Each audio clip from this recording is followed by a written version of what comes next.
हसन साहब, मारूफ चीनी तज्जियाकार और माहिर आलमी अमूर ने एक टीवी इंटरव्यू में जोर देकर कहा कि पाकिस्तान पर हमला हुआ तो चीन पाकिस्तान के साथ खड़ा होगा, चीन पाकिस्तान को तन्हा नहीं छोड़ेगा।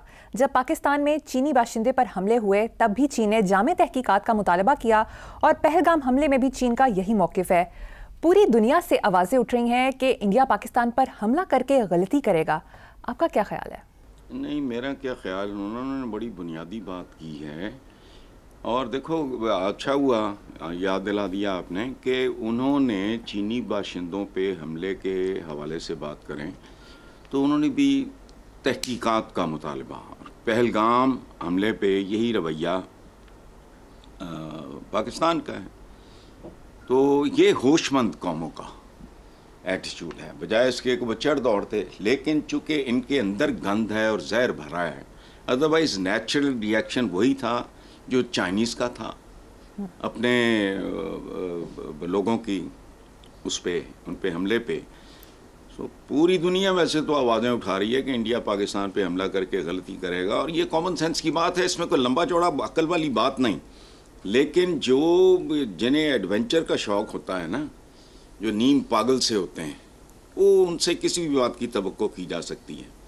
एक और चाइनीज़ प्रोफेसर ने इंडियन मीडिया से बात करते हुए कहा है कि पाकिस्तान और China they are like iron brothers, यानी आहनी किस्म का उनका भाईचारा है और हम एक दूसरे से अलग नहीं रह सकते। अगर किसी वक्त ज़रूरत पड़ी तो चाइना पाकिस्तान के साथ खड़ा होगा। अगेन, ये कोई ख़बर नहीं है, इनको भी होश होनी चाहिए। और ये सिर्फ एक प्रोफेसर ही नहीं बोल रहा, उस बंदे का जो बैकग्राउंड है ये समझो पूरा चाइना बोल रहा है।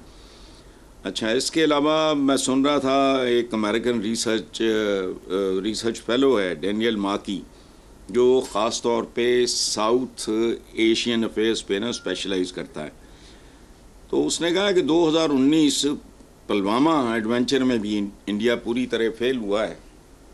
पाकिस्तान जवाब देने की बेपनाह सलाहियत रखता है, इसमें भी कोई शक नहीं।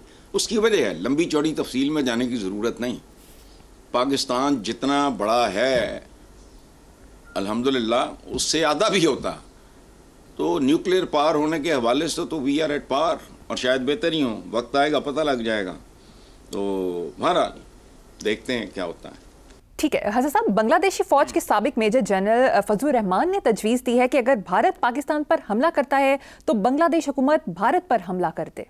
बहुत खूबसूरत भाइयों वाला मशवरा है। देखो, एक मुहावरा है अंग्रेज़ी का, मेरी एक फूफो थी, उनको बड़ा ये पसंद था, अक्सर वो बोला करती थी, blood is thicker than water. ठीक है, खून पानी से ज़्यादा गाढ़ा होता है। सो हसीना वाजिद की भारत नवाज चमचागीर हुकूमत ख़त्म करके बांग्लादेश ने इंडिया पर पहले से भी बड़ा हमला कर दिया है। बुनियादी तौर पे ताल्लुक़ तोड़ देना, ये इससे आगे तो कोई बात होती नहीं अल्हम्दुलिल्लाह। और ऐसा होता है नहीं होता, इसको छोड़ो। The approach is very beautiful. एक भाई की, एक मुसलमान के लिए एक अप्रोच है जो हमारा। देखो, हम फ़लस्तीनियों पे मज़ालिम के बारे में करते कराते कुछ नहीं, चूँकि कर नहीं सकते, लेकिन बोलते तो रहते हैं। तो उनका, इन जनरल साहब का, फजलुर रहमान साहब का बोलना ही बहुत बड़ी बात है। वेरी हैप्पी, हम तो शुक्रिया अदा करते हैं उनका। जी बिल्कुल ठीक। अगली खबर, साउथ चाइना मॉर्निंग पोस्ट में शाया खबर में बताया गया है कि पाकिस्तान एयरफोर्स ने भारत के साथ बढ़ते तनाव में जदीद चाइनीज़ हथियारों की नुमाइश कर दी, जिनमें PL-15 मिसाइल रेडार सिस्टम है जो गेम चेंजर का काम करेंगे। आगे आगे देखिए होता है क्या। ये इस वक्त जो कुछ ना इन्होंने जदीद चाइनीज़ हथियारों की नुमाइश कर दी, आई एम 100% श्योर। मैं तो ना कभी फ़ौज में रहा हूँ, ना रिटायर्ड फ़ौजी हूँ, ना हाजिर सर्विस फ़ौजी हूँ, लेकिन मुझे स्ट्रेटेजिकली पता है मुझे कि इन्होंने ये प्रोमो चल रहा है, जो मुख्तलिफ़ चीज़ें दिखाई जा रही हैं, सुनाई जा रही हैं, बताई जा रही हैं, ये पूरा मामला नहीं है। पाक फ़ौज प्रोमोस चला रही है छोटे छोटे, कि इनको अकल आ जाए तो बेहतर है, वरना इससे काम आगे होगा। देखो, अल खालिद टैंक से लेकर JF-17 थंडर तैयारों तक पाकिस्तान चाइना के इश्तराक से बना रहा है। अभिनंदन का तैयारा JF थंडर में बैठे पायलट नहीं गिराया था ना। तो ये सूरत हाल वाज़ेह है। लेकिन एक बात याद रखना, मैं अपने व्यूअर्स को भी ये बात कहना चाह रहा हूँ कि ये छोटे छोटे प्रोमोस चल रहे हैं। बहुत जाहिर है, कॉमन सेंस की बात है, वो अपना सारा कुछ तो अभी नहीं, वो तो सिर्फ झलकियां दिखा रहे हैं कि आने वाला जो सीरियल है या सीरीज है, ये जो कुछ भी है, ये ड्रामा है, उसकी ये चंद झलकियां हैं, देख लो। ठीक है, माशाल्लाह, बहुत अच्छी बात है। ठीक है, आगे चलते हैं। सिख मजहब से ताल्लुक रखने वाले जनरल दिनेश सिंह राणा को डायरेक्टर जनरल डिफेंस इंटेलिजेंस के ओहदे से हटा दिया गया। हसन साहब, मोदी सरकार किसी भी सिख ऑफिसर को अहम ओहदे पर नहीं रहने दे रही। अच्छा, आप ऐसे करो, अपना जो जुमला आपने बोला है इसको रिकंस्ट्रक्ट करो।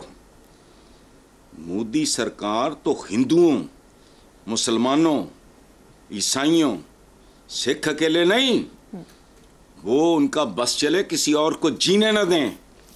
ये जो सवाए इंतहा पसंद जुनूनी ये हमारा होता था इस्लामिक हिस्ट्री में, पता मुझे इस वक्त नाम नहीं याद आ रहा, उसने पता नहीं कलाल मौत था और ये और वो बर्बरियत और ये दहशतगर्द पैदा करता था, मुझे नाम अब याद नहीं आ रहा उसका हिस्ट्री में। तो आपने तो बात की है ना कि सिख नहीं, मुसलमानों के साथ उसको क्या अनाद है, कम है।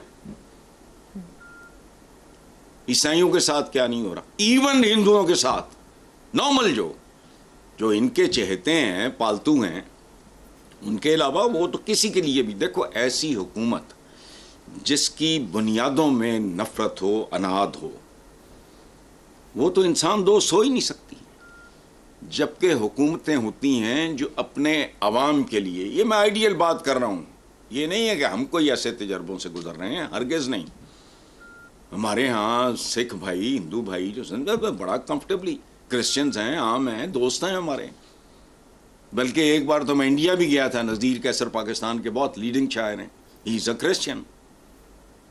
तो ये नॉर्मल बात है, लेकिन ये अब नॉर्मल लोग हैं।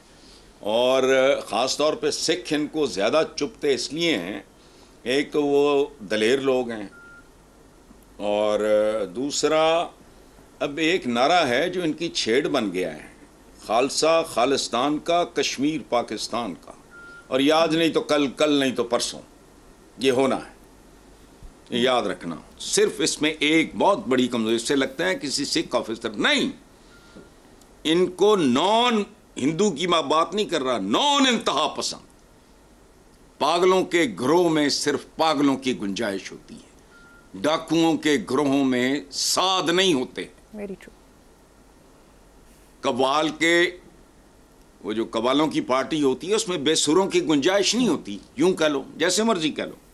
तो और ये जो मैंने कहा है ना अभी, खालसा खालिस्तान का, कश्मीर पाकिस्तान का, ये नारा, इसमें टाइम शायद और लग जाए, इसने रियलिटी में तब्दील होना ही होना है। चूँकि पता नहीं इन बेवकूफ़ों को सिखों की हिस्ट्री का भी पता है या नहीं। सिख बड़े सरदार जो है ना, ये जिस चीज़ के पीछे हाथ धो के पड़ जाए, फिर खुदा की पनाह, ये याद रखना जी।